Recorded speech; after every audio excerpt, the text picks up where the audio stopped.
Kita masuk ke kabar yang pertama. Seorang nahkoda kapal yang dikabar kehilang dari kemarin ditemukan. Sesudah tim SAR gabungan melakukan pencarian, korban ditemukan sudah tidak bernyawa sekira 50 meter dari insiden tumburan 2 kapal takbut.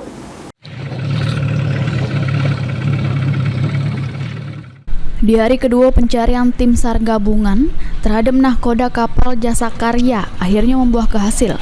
Korban Doris ditemukan tim SAR gabungan yang terdiri dari Basarnas, TNI Polri bersama warga setempat, tidak jauh dari tempat kejadian yakni sekira 50 meter. Keberhasilan tim SAR gabungan menemukan korban, ialah dengan cara menyelam ke kapal yang terberak ke dasar Sungai Musi. Kemudian korban dievakuasi dari jero kapal, selanjutnya digawa ke daratan.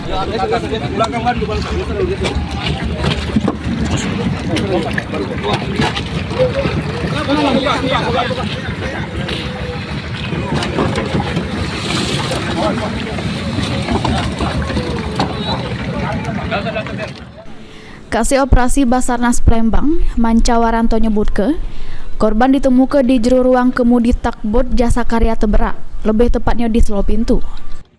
Berhasil diketemukan oleh tim SAR gabungan yang terdiri dari Basarnas, dari KPLP, Polair, TNI AL, dan penyelam tradisional dan pihak keluarga.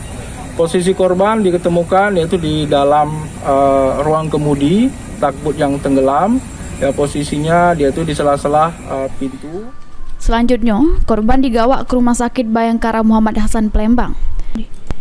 Diketahui korban terberak sesudah kapal takbut Karya Pasifik tumburan dengan kapal takbut Jasa Karya, sehingga mengakibatkan kapal takbut Jasa Karya terberak di perairan Sungai Musi. 3 orang kru kapal berhasil selamat, sementara nahkodanya hilang. Mulyadi, PAL TV.